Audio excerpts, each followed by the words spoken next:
ви мотивират да дойдете и да подкрепите точно този ден на отворените врати?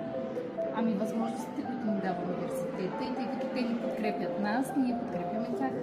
Искаме да представим малко повече на бъдещите студенти как се развива устойчивия туризъм, как се развива, да им покажем какво правим ние всъщност и каква голяма реализация има.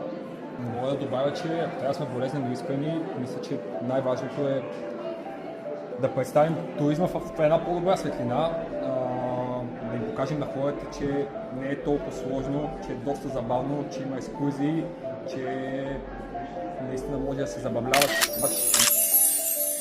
Да, с другите студенти не се засичаме чак толкова, обаче с преподавателите доста време сме прекарали вече заедно и съответно много са ни помогнали, на много неща са ни научили и лекциите просто върват много плавно, така да се каже. Доста умения имаме и знания покрай тях, съответно не знам как мога, като не съм била в друг университет, да ги сравня, Да. нали? Обаче смятам, че нашия наистина е доста правилен и самите преподаватели просто много ни помагат.